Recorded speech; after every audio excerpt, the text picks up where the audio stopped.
The news is out. Baby Belle is on the way. We've been absolutely dying to share the news. And I just want to say that I understand for a lot of people it can be a really sensitive topic as well. And don't get me wrong, it wasn't a smooth journey having a child. I haven't even had a child yet, but getting pregnant isn't the smoothest journey. And I understand a lot of people do go through struggles too. So I do know that it is a sensitive topic, and me and Will are extremely, extremely grateful to be in the position that we are in and to be able to bring a new squaddy to the squad. So yeah, we had the scan on Friday, and as you can imagine, baby Belle was in there moving around so much. And team, I didn't know what to expect. So I was sort of lying there on the bed, you know, they've got a thing on your belly and with all the gel.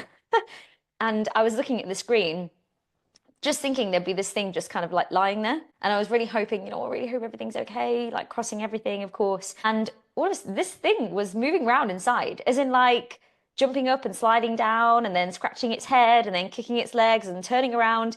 And I asked the sonographer, I was like, is this normal? It's moving around a lot. And he laughed. So I still don't know.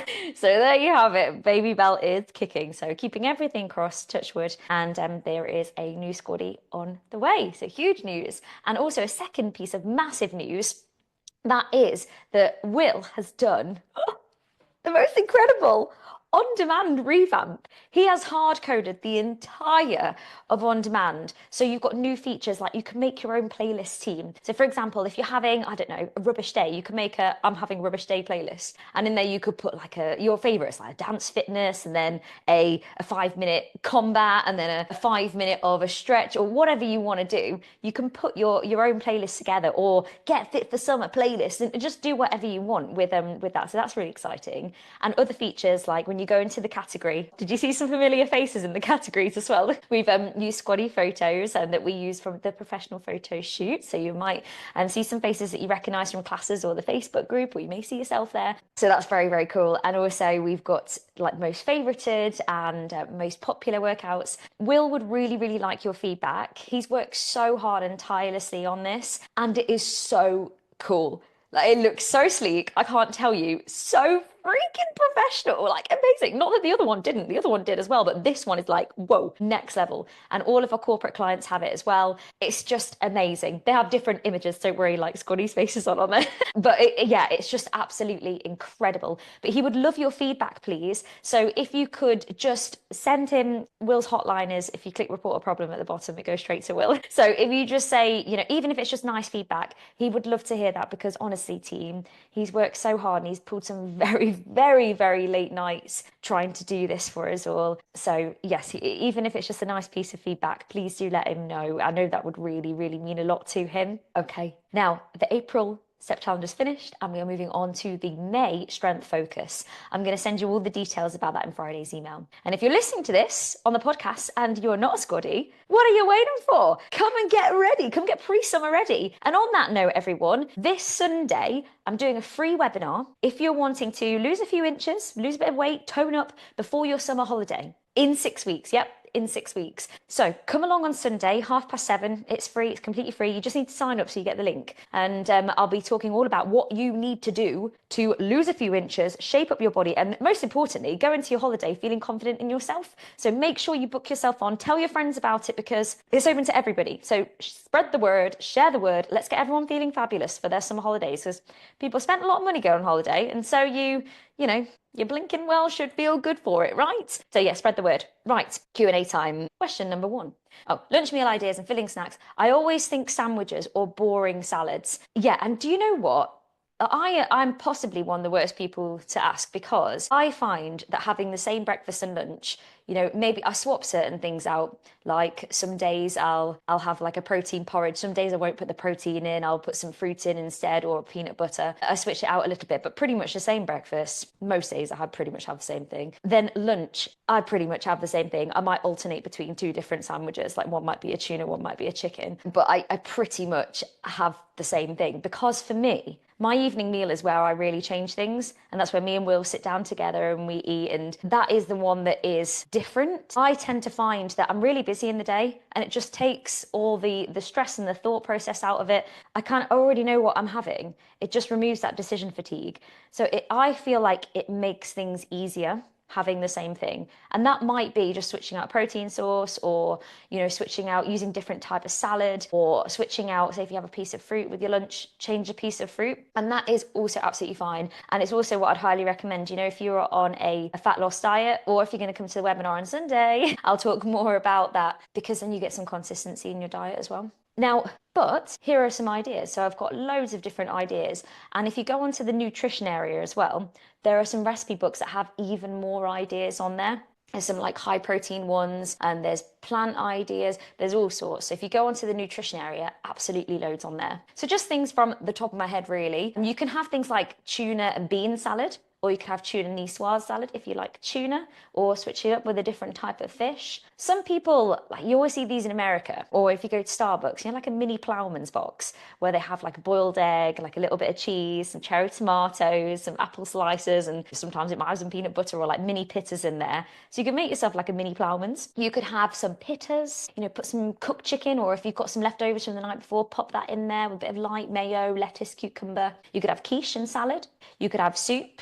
So you could have soup with a sandwich, or you could have soup with whatever, really. With bread, there's not much protein in that, depending on what kind of soup you have, to be fair. But anyway, that is an option. You could have potato. So jacket potato, or the one thing I used to take when I was doing like my graduate placement, I don't normally have this anymore. I don't know why, probably should, but really liked having sweet potato with cottage cheese. I really enjoyed that. But you could have like normal potato with cottage cheese as well, it's quite good. Or tuna sweet corn, beans, whatever you want, whatever your thing is. You could literally make more dinner the night before and take that with you. I quite often have eggs on toast. If I'm at home, eggs on toast with some tomatoes, and then I'll have some fruit with it or whatever. I always like having that. Or yeah, just I am quite boring with my lunches, but there's loads of ideas and food for thought for things that you can do. So I hope that gives you a bit of inspiration, and some quick things as well. Oh, another thing is like pasta salad. Pasta salad boxes, have some cooked pasta. You can put some pesto in there, maybe a bit of sprinkle of cheese, some cherry tomatoes, and then some protein, so tofu or chicken, or again leftovers from the night before. So there's some lunch ideas. Now, snack ideas. You can't go wrong with fruit. Just make sure you've always got fruit with you wherever you go. Fruit is brilliant, but you might find fruit a little bit boring. So if you do, here's loads of other ideas. You could take boiled eggs with you.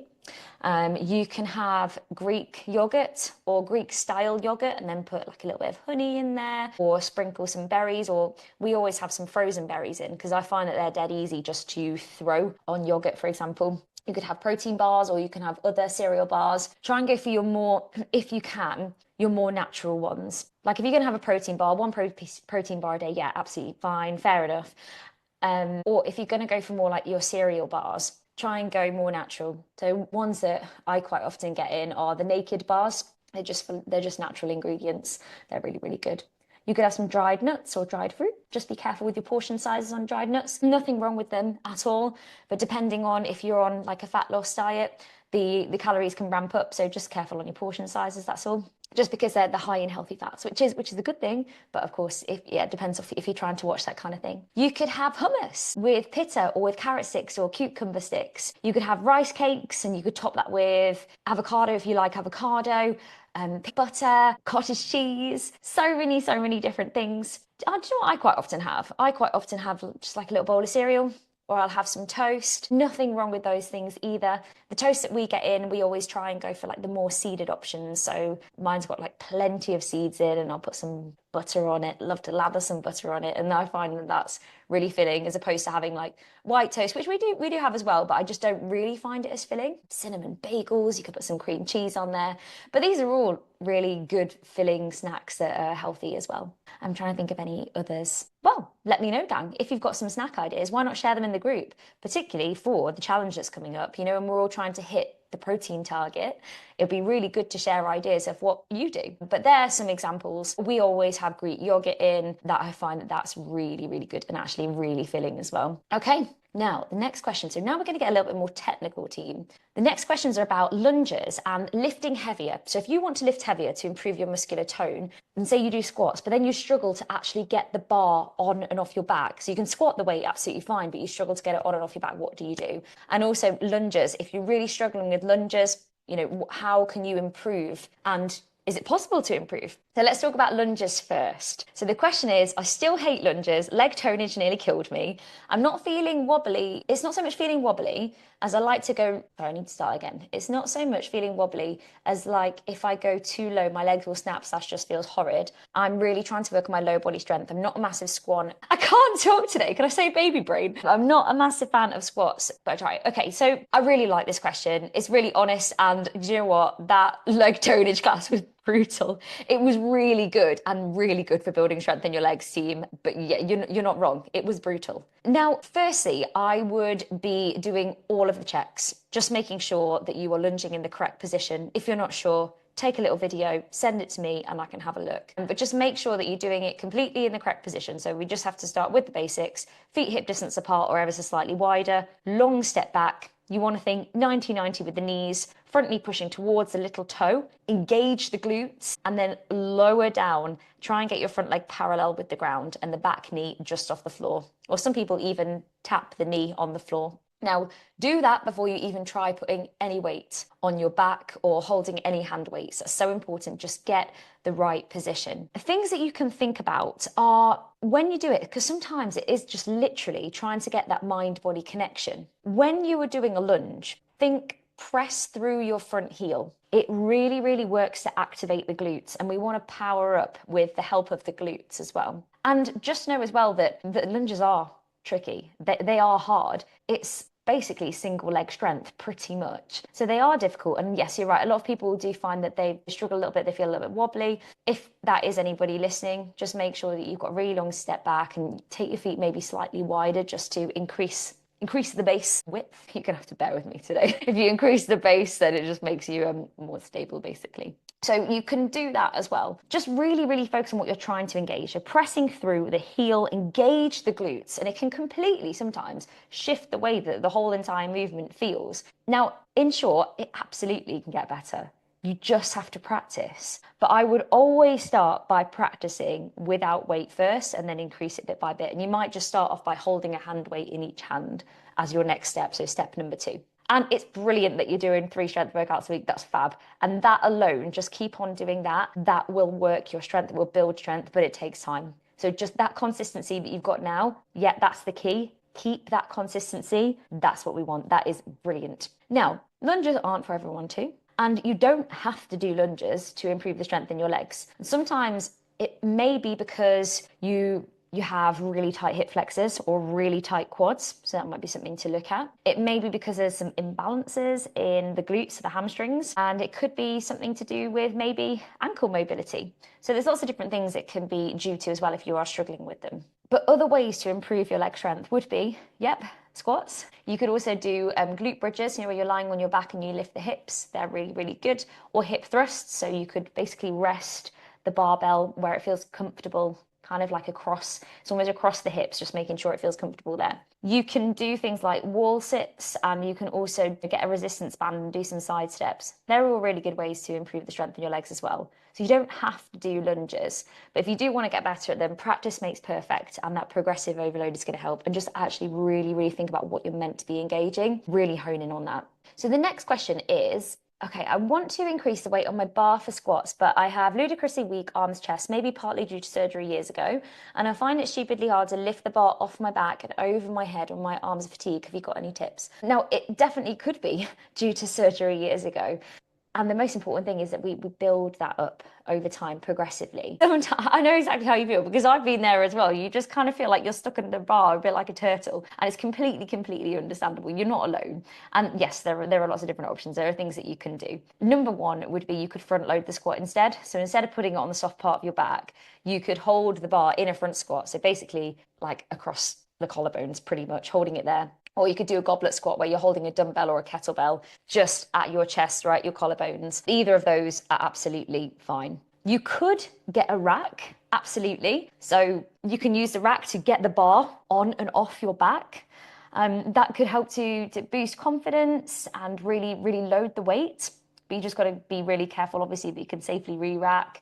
And the third thing would be just really working on that upper body strength gently but regularly. So doing things like push-ups, or if you're not quite there yet, doing wall push-ups, then incline push-ups where your hands are like on a step, and then trying for full push-ups over time. So that could be something you do every day. Commit to X number of push-ups, right? Every day, this week I'm going to commit to 10 push-ups. Next week I'm going to commit to 15, and mark your progress as you go along. Other things like overhead presses, or just most of the moves that we do in Stronger, just keep doing them, really, really focusing and working on your upper body strength so that you can confidently lift the bar up and pop it on your back as well. Because the weight that we use in Stronger is lower weights, higher repetition. So we work on muscular endurance. So technically, yeah, of course, I understand like the weakness with your upper body and everything because of the surgery. But technically, we want to be able to be like lift the bar up and over, and then we really work the legs through muscular endurance. But if you are struggling, front racking might be an option, and that might even help to build up upper body strength a little bit, and it puts more demand on the core as well. So it could be one to try. You may want to drop the weight a little bit for if you are front squatting, just see how you get on. But they're basically the things that you could do. So you could get a rack, you could just reduce the weight of the bar and put it on your back and think about strengthening the upper body, which I would do anyway. I'd definitely focus on strengthening the upper body if you feel like it might be an area of weakness. Or you could front squat. Okay. That is all from me, folks, today. I hope that was helpful. I hope it was useful. And I really, really, really hope you love the new On Demand. Please let us know your feedback. Let us know, click report a problem to Tech Will. Let us know if you think that anything is amazing. And also let us know if you have any ideas on things that you would like to put in. And don't forget about the webinar on Sunday. Right, I will leave you to it. And if this is your first day back after the bank holiday weekend, like it is mine too, I'll be back in the office today. I hope the coffee is strong and the day smooth and speedy. Have a good one, everyone.